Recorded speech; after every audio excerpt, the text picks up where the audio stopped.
Friends, आज हम लोग बात करने वाले हैं माइक्रोस्कोप के बारे में या फिर यूँ कहिए सिंपल माइक्रोस्कोप के बारे में कि क्या होता है माइक्रोस्कोप, किस तरीके से काम आता है, क्या इसके यूजेस हैं, क्या इसका प्रिंसिपल है, क्या इसकी वर्किंग है और इसका कंस्ट्रक्शन कैसे कर सकते हैं हम लोग, राइट। तो अगर हम लोग सबसे पहले बात करें कि माइक्रोस्कोप क्या होता है, तो माइक्रोस्कोप एक ऐसा डिवाइस है जिसके अंदर हम लोग छोटे से छोटे ऑब्जेक्ट की बड़ी से बड़ी इमेज बना करके उसको ऑब्जर्व कर सकते हैं, उसकी स्टडी कर सकते हैं, जैसे कि माइक्रोबायोलॉजिकल या फिर बायोलॉजिकल डिपार्टमेंट में होता है। ठीक है, तो माइक्रोस्कोप जो है वो बहुत ज्यादा यूजफुल है इन डिपार्टमेंट्स के अंदर। अब देखिए, माइक्रोस्कोप के अगर हम लोग प्रिंसिपल की बात करें तो ये सिंपल माइक्रोस्कोप सिर्फ एक ही लेंस का यूज किया जाता है उसके अंदर, उसको हम लोग कहते हैं कॉन्वेक्स लेंस। देखिए, हम लोग पहले एक डायग्राम देख चुके हैं यहाँ पर, जहाँ पे आपका मान लीजिए कि आपका एक कॉन्वेक्स लेंस पड़ा हुआ है और यहाँ पे आप एक ऑब्जेक्ट रख दें, यानी कि फोकस पॉइंट से थोड़ा आगे, तो इसकी जो इमेज बनेगी वो पीछे की तरफ बड़ी बनेगी, राइट। तो यहाँ पे हुआ क्या कि हम लोगों ने क्या किया कि जो ऑब्जेक्ट है उसको लेंस के पास रखा तो उसकी बड़ी सी इमेज बन गई। बस यही सिंपल सा काम इस सिंपल माइक्रोस्कोप का होता है, राइट। तो अब इसमें फर्क सिर्फ इतना सा है कि यहां पर हम लोग इसके मैग्निफिकेशन को बढ़ा घटा सकते हैं। कैसे? कि या तो ऑब्जेक्ट को हिला दीजिए या फिर आप इस माइक्रोस्कोप के लेंस को हिला दीजिए। अब ऑब्वियसली बात है कि ऑब्जेक्ट का तो हम लोग ऑब्जर्वेशन कर रहे हैं तो उसको तो क्यों हिलाएंगे। तो यहां पर ये जो हमारा माइक्रोस्कोप का लेंस है इसको हम लोग एडजस्ट कर सकते हैं, जैसा कि ह्यूमन आई में होता है, स्लेरी मसल्स करती है ना। तो अब देखिए, सबसे पहले अगर हम लोग बात करें कि माइक्रोस्कोप में किस तरीके से इमेज बनती है, तो आपके सामने कुछ लेंस पड़ा हुआ है। ये जो लेंस है ये माइक्रोस्कोप का लेंस है और यहाँ से आप इसे ऑब्जर्व कर रहे हैं और यहाँ पर ये बीच में फोकल पॉइंट के बीच में और आपके ऑप्टिकल सेंटर के बीच में कहीं एक ऑब्जेक्ट रखा हुआ है और इसमें से लाइट रे निकलेंगी। तो हमें पता है पहली वाली जो लाइट रे है तो हम लोग सीधे सीधे निकाल देते हैं, इधर से ऑप्टिकल सेंटर से निकाल देते हैं। क्यों? क्योंकि सीधे जाएगी, सीधे आगे निकल जाएगी। ठीक है। दूसरी जो लाइट रे है वो हम लोग फोकस पॉइंट से निकालेंगे, ठीक है, जिससे क्या है पैरेलल बन जाए आगे चल के लाइट रे। तो फोकस पॉइंट से जाने वाली जो लाइट रे होती है वो पैरेलल निकलती है कुछ इस तरीके से। हालांकि निकल ये ऑब्जेक्ट में से रही है, लेकिन इसका जो पीछे वाला हिस्सा है ये सीधा फोकस पॉइंट पे मिलेगा, तभी जाकर के यहाँ से पैरेलल निकलेगी। तो अब हमें दिख रहा है कि ये दोनों लाइट रे कुछ इस तरीके से आगे बढ़ रही है, तो मिलने वाली तो है नहीं। तो हमारी जो आंख है उसको जो इमेज दिखेगी वो पीछे कहीं जाकर के दिखेगी, मतलब कुछ इस तरीके से दोनों इमेजेस को आप लोग बढ़ा दीजिए तो यहां पर आपका पॉइंट बनेगा, इंटरसेक्शन पॉइंट बनेगा और यहाँ पे इमेज बन जाएगी। तो इसका मतलब इस माइक्रोस्कोप की मदद से हम लोगों ने यहाँ पर इमेज बना करके देख ली। ठीक है। अब देखिए, यहाँ पे ध्यान देने वाली बात यह है कि यहाँ पर जो ऑब्जेक्ट की दूरी ऑप्टिकल सेंटर से यू है, अगर मैं इसके अंदर चेंज ले आऊं तो ऑब्वियसली बात है ये जो मेरा वी है ये भी चेंज होगा, यानी कि यू की वैल्यू चेंज होगी। यानी कि ये जो ऑब्जेक्ट है या तो लेंस के पास चला जाए या लेंस से दूर हट जाए तो ये जो इमेज है वो भी चेंज होगी, मतलब इमेज अलग अलग जगह पे बनेगी। अगर आगे जाएगा तो अलग जगह पे बनेगी, पीछे जाएगा तो अलग जगह पे बनेगी। ठीक है। तो इसका मतलब V और U इसके मैग्निफिकेशन से डायरेक्टली कनेक्टेड है और हमें पता है कि जो मैग्निफिकेशन का फॉर्मूला है हम लोग इसको इस तरीके से भी लिखते हैं, m इज टू में V अपॉन में U, यानी कि इस ऑब्जेक्ट की जो इमेज बनेगी उसका जो मैग्निफिकेशन है वो U और V पे भी डिपेंड करता है। ठीक है। तो m इज टू में V अपॉन में U। अब यहीं पर हम लोग जानते हैं कि जो हमारा लेंस का जो फॉर्मूला होता है वो क्या होता है, 1 अपॉन में V माइनस 1 अपॉन में U इज टू 1 अपॉन में F। ठीक है। इस पूरे के पूरे इक्वेशन को आप लोग V से मल्टीप्लाई कर दीजिए। क्यों कर रहे हैं अभी बताता हूं। V से जब इसको मल्टीप्लाई करेंगे तो 1 माइनस V अपॉन में U इज इक्वल्स टू में V अपॉन में F निकलेगा कि नहीं, राइट। तो यहां से V अपॉन में U की वैल्यू अगर आप निकालेंगे तो V अपॉन में U is equals to 1 minus V upon में F, राइट। अब ये दोनों पहली जो इक्वेशन बनी m इज टू में V अपॉन में U और यहाँ पे ये वाली जो इक्वेशन बनी दोनों को कंपेयर करोगे तो आप लोग लिख सकते हो m इज टू में 1 माइनस V अपॉन में F। तो ये इसकी मैग्निफिकेशन निकालने का एक और फॉर्मूला है। और अगर मैं आपसे कहूं कि यहां पर ये जो मेरी इमेज है ये D पे बने, D से मेरा मतलब क्या है, वो least distance for distinct vision, right. वो D की 25 सेंटीमीटर वाली वैल्यू निकाली थी हम लोगों ने। तो मैं चाहता हूं कि ये जो इमेज है ये 25 सेंटीमीटर पे D पे बने, तब मैं क्या करूंगा। तो यहां पर सिंपल सी बात है, ये जो मेरा V है इसको मुझे माइनस D से सब्सटीट्यूट करना पड़ेगा।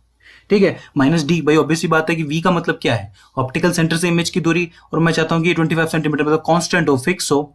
तो यहाँ पे माइनस डी लिख सकता हूं मैं। माइनस मैंने क्यों लिखा, क्योंकि ये लेफ्ट साइड में, राइट, ये लेफ्ट साइड में बन रही है इमेज, तो इसका मतलब ये माइनस में होगी साइन कॉन्वेक्शन के हिसाब से। तो इसको माइनस से मैंने कर दिया सब्सटीट्यूट, तो m इज इक्वल्स टू में 1 प्लस डी अपॉन में f।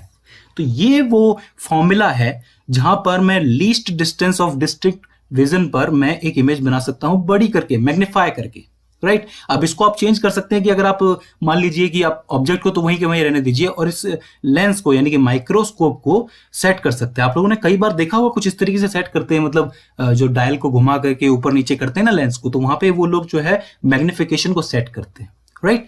तो ये एक नॉर्मल वैल्यू है, ये मान लीजिए कि एटलीस्ट इतनी दूरी पे होना चाहिए माइक्रोस्कोप, तब जाकर के बहुत क्लियर आपको इमेज नजर आएगी। लेकिन एक और चीज है यहाँ पे ध्यान देने वाली कि इस सिचुएशन में हमें पता है कि जब डी पर कोई इमेज बनती है तो हमारी जो सिलेरी मसल्स होती हैं आंखों की, जो आदमी इसको ऑब्जर्व कर रहा है, वो अंडर टेंशन होती है। क्यों? क्योंकि ऑब्वियस सी बात है कि बहुत क्लियर है और ये बहुत पास भी है एक तरीके से, राइट। तो यहाँ पर जो हमारे जो आंखों के लेंस है उसने खुद को क्या कर रखा है, सेट कर रखा है, इस हिसाब से फोकल लेंथ को सेट कर रखा है ताकि रेटिना पे बने इमेज, क्योंकि पिछली वीडियो में हम लोग ये चीज पढ़ चुके हैं। तो अब मैं चाहता हूं कि कुछ ऐसा हो कि ये जो मेरा ऑब्जेक्ट है इसमें से जो लाइट रे निकले वो पैरेलल निकले, और ये जो मेरी सिलेरी मसल्स है ये जो है फ्री हो जाए, अंडर टेंशन ना रहे, फ्री हो जाए। तो ऐसा कैसे होगा? ऐसा करने के लिए हमें इस ऑब्जेक्ट को यहां से उठा के रखना पड़ेगा फोकस पॉइंट पर।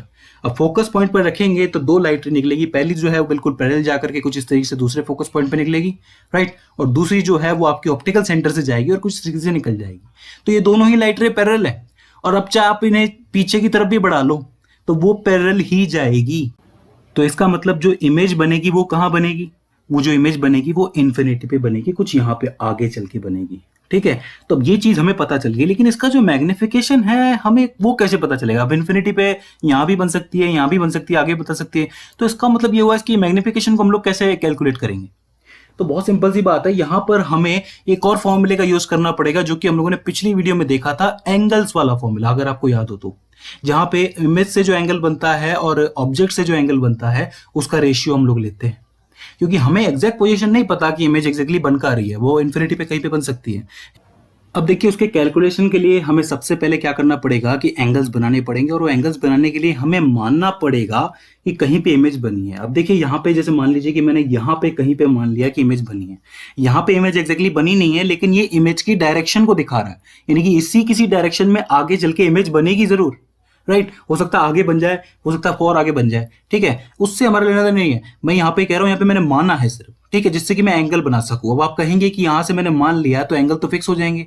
वेल, एंगल इससे फिक्स नहीं होंगे, मैं कुछ करने वाला हूं, आप गौर से देखिए। मैंने क्या किया है, ये जो ऑब्जेक्ट है इसका साइज मान लीजिए कि मैंने मान लिया है PQ, ठीक है। इसके साइज को मैं यहां पर, इसी साइज को मैं इसके ऊपर भी मानूं तो ये PQ ही बनेगा, ठीक है, इतना ही बड़ा होगा। क्योंकि मैंने अगर आपको बताया था, अगर आपको याद हो, कि जो ऑब्जेक्ट और इमेज को हम लोग एक ही जगह पे मानते हैं मैग्निफिकेशन की कैलकुलेशन के लिए, मैंने पिछली वीडियो में बताया हुआ, अगर आपने गौर से ध्यान दिया हो तो। मैंने कहा था कि ऑब्जेक्ट का और इमेज का एक जगह पे होना जरूरी है, जिसकी वजह से हम लोग एंगल नाप सके, राइट। तो यहाँ पे उस चीज का हम लोग यूज कर रहे हैं। यहाँ पे मैंने क्या किया, इस PQ को यहाँ पे मान लिया है PQ, इस नीचे वाले हिस्से को मैंने AB कहा है, इस पूरी इमेज को मैंने AB कह दिया है, ठीक है। तो अब होगा क्या कि एक जो एंगल बनेगा, जैसे एक एंगल तो क्या है कि ये यहां से जा रही है लाइट रे, तो यहां से जा रही है, तो यहां से मैंने बीटा मान लिया है। ये जो एंगल बना हुआ है ये बेसिकली इमेज के द्वारा बना हुआ है। अब ये इमेज आगे चल के कहीं पे भी बन सकती है, तो इमेज का मतलब एंगल सबटेंडेड बाय इमेज, इसको हम लोगों ने बीटा मान लिया है, ठीक है। तो ये बीटा हो गया। इसी तरीके से यहाँ पे मैंने PQ माना है, यहां से एक लाइट रे जाएगी जो कि सीधा ऑप्टिकल सेंटर से जा रही है, उसको मैंने क्या किया है, यहां पे एक एंगल बना रही है ये अल्फा। तो ये जो एंगल बन रहा है ये किससे बन रहा है? ऑब्जेक्ट से ही तो बन रहा है, यानी कि इसको हम लोगों ने अल्फा माना है। ये जो एंगल है ये एंगल सबटेंडेड बाय ऑब्जेक्ट होगा। समझ पा रहे? मैंने क्या किया, ये जो लाइट रे मेरी पीछे की तरफ खींच रही थी, ये तो इमेज बना रही है, इसलिए मैंने इसको कह दिया कि ये जो एंगल है ये इमेज के द्वारा बनाया गया है। और यहाँ पे इस ऑब्जेक्ट को मैंने यहाँ पे माना है, इस जगह पे माना है, इतनी हाइट का होगा, चाहे आप कितना भी आगे ले जाओ, इन्फिनिटी तक ले जाओ, इतनी हाइट का रहेगा ऑब्जेक्ट, तो ठीक है। तो ये जो ऑब्जेक्ट है, यहां से एक लाइट रे निकली, कुछ यहां गई, तो यहां पर मैंने इसको क्या माना, अल्फा माना। तो यानी कि दोनों एंगल मेरे पास आ गए। तो इसको हम लोग लिख सकते हैं magnification M is equals to में बीटा अपॉन में अल्फा, ठीक है। अगर आपको याद हो, पहले मैंने एक आपको अजम्पशन बताया था छोटे छोटे एंगल्स के लिए कि अल्फा को हम लोग टेंजेंट के बराबर यानी कि tan अल्फा या sin अल्फा लिख सकते हैं, अगर आपको याद हो, अगर आपने पहले देखी हो वीडियोस तो। वेल, यहाँ पे होता ये है कि जो छोटे छोटे एंगल्स होते हैं वो अपने टेंजेंट्स के बराबर होते हैं, तो इसलिए ये जो मेरे एंगल्स होंगे ये टेंजेंट्स के बराबर होंगे। तो मैंने इसको लिख दिया M इज इक्वल्स टू में tan बीटा अपॉन में tan अल्फा, कोई प्रॉब्लम नहीं है। अब यहाँ पे tan बीटा अपॉन में tan अल्फा लिखा है मैंने, तो tan इज इक्वल्स टू में क्या होता है, L अपॉन में A, यानी कि परपेंडिकुलर अपॉन में बेस ही होता है। तो उसके लिए हम क्या करेंगे, उसके लिए हम लोग सिंपली जो हमारे ट्राइंगल है वो मानेंगे। तो अब मान लीजिए कि tan बीटा है आपके सामने, तो tan बीटा के लिए कौन सा ट्राइंगल आप मानेंगे? tan बीटा के लिए ट्राइंगल होगा ट्राइंगल PQO, और वहीं पे हमारा जो tan अल्फा है उसके लिए कौन सा ट्राइंगल होगा?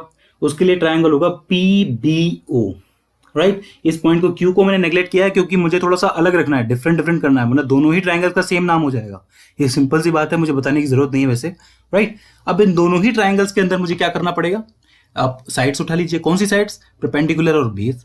तो यहां पर हम लोग लिखेंगे m इज इक्वल्स टू में पी क्यू अपॉन में O Q multiply by B O upon में पी क्यू। मैंने डायरेक्टली इसको कर दिया, बी ओ अपॉन में पी क्यू लिख दिया, वैसे तो पी क्यू अपॉन में बी ओ होता, तो मैंने इसको डायरेक्टली क्या है मल्टीप्लाई में लिखा है, डिवाइड कीजिएगा, ठीक है।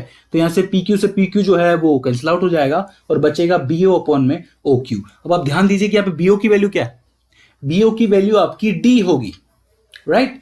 डी मैंने माना है इस चीज को, क्यों माना है डी मैंने, क्योंकि इस पॉइंट को एक बार के लिए मैंने क्लियरिटी वाला पॉइंट माना है, क्लियरिटी, क्योंकि सबसे ज्यादा क्लियर हो इस जगह पे। पिछले डायग्राम में मतलब पिछली बार भी हम लोगों ने डी माना था ना इस चीज को, तो इसलिए मैंने इसको डी माना है। और ये माइनस में होगा, अपॉन में ओ क्यू की वैल्यू क्या है, ऑब्वियस सी बात है ये आपकी फोकल लेंथ है, यानी कि एफ होगा, यानी कि एम इज इक्वल्स टू में माइनस का डी अपॉन में एफ।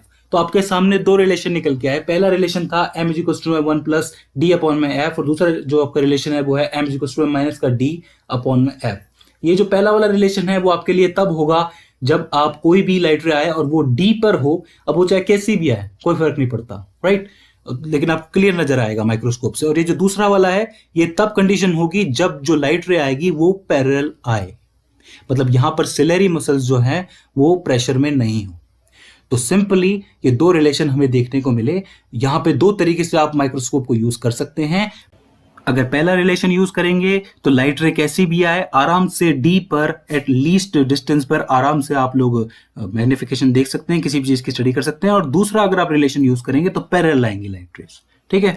सो आई होप आपको ये माइक्रोस्कोप के दोनों रिलेशन समझ में आए होंगे, इनका डेरिवेशन समझ में आया होगा, कोई प्रॉब्लम नहीं रही होगी। इसके बाद भी कोई क्वेरी आती है, कोई प्रॉब्लम आती है या फिर हमसे कोई गलती हो जाती है तो प्लीज हमें कमेंट्स के जरिए बताइए। सो फ्रेंड्स आज की इस वीडियो में बस इतना ही। सी यू इन द नेक्स्ट।